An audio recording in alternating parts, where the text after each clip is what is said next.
Amjambo wapendwa katika Bwana, wasikilizaji na watazamaji wa Radio Toward Life. Furaha yetu ni kubwa tukiwakaribisha katika maombi yetu ya siku ya leo. Wapendwa, leo tutazungumzia kuhusu swali la maana sana aliloliuliza mwanafunzi wa Yesu. Ilikuwa siku moja Yesu alipokuwa na wanafunzi wake. Alafu mmoja wa wanafunzi alikuja na kumwambia Yesu, utufundishe kuomba namna vile Yohana alivyowafunza wanafunzi wake kuomba. Wapendwa, ni swali, ni hitaji la kawaida ambalo pengine wewe na mimi tusingeliuliza Yesu, kwa sababu Yesu alikuwa ni mtu mwenye uwezo mkubwa sana wa kufanya mambo makubwa, kiwango kwamba ungepewa nafasi ya kumuuliza kitu ama ya kumuomba kitu fulani, pengine ungeweza kuchagua kwa mambo yale makubwa aliyokuwa akiyatenda Yesu. Historia za Yesu zinatuonesha ya kwamba Yesu alikuwa ni mtu aliyekuwa akifanya miujiza mikubwa. Alikuwa akiwaponya wagonjwa, alikuwa hata akiwafufua wafu. Pengine ingekuwa mimi ama wewe ndiye yule mtume wa Yesu, pengine tungeweza kumuuliza Yesu, hebu ukatufundishe kufanya miujiza. Sio kwamba Yesu alijua kufanya miujiza tu, lakini mara kwa mara alikuwa na uwezo mkubwa wa kutambua mitego na kuivuka. Pengine ingekuwa mimi na wewe, tungeweza kumwambia Yesu, Yesu, nifunze namna ya kugundua mitego na kuivuka. Yesu alikuwa pia mtu aliyekuwa na uwezo mkubwa wa kuzungumza, wa kufundisha, wa kufikiria, wa kupanga mambo.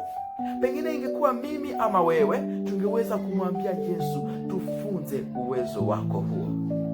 Lakini mpendwa, mtume huyu alipokuja mbele za Yesu, kile alichomwomba Yesu, alimwambia Yesu, mimi unifundishe kuomba. Wapendwa, mtume huyu aligundua ya kwamba akiomba kama Yesu atatenda pia matendo yale ambayo Yesu alikuwa akiyatenda, kwa sababu siri kubwa ya Yesu ilikuwa katika maombi. Haleluya. Wapendwa, mara kwa mara Yesu alikuwa akipitisha muda mrefu anapoomba. Alikuwa akienda mlimani, anawaacha wanafunzi wake, anaenda omba Mungu wake, na ni hapa ndipo alikuwa akipata nguvu za kufanya yale yote aliyokuwa akiyafanya. Wapendwa, je, wahitaji kushinda kama Yesu? Siri kubwa ni maombi. Je, wahitaji uwe kama Yesu? Omba. Wahitaji ufike mbinguni? Mwambie Yesu kwa maombi. Umelemewa na dhambi rohoni, ndugu yangu, omba.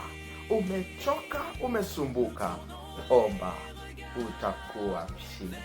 Mungu akubariki kwa jina la Yesu, amen. Tuombe. Baba yetu uliye mbinguni, tunakushukuru sana kwa kututambulisha siri hii ya ushindi ambayo ni maombi. Tuwezeshe Baba, tupitishe muda mwingi tunapokuomba ili tuweze kuwa kama Yesu, tushinde kama Yesu, kwa jina la Yesu, amen. Kwa majina uniite mwinjilisti Mumbere Kasi Sami. Madhabahu haya yanaitwa Toward Life Radio, pia Toward Life. Tunakualika kuhudhuria mara kwa mara mafundisho na maombi yetu, na utazidi kubarikiwa.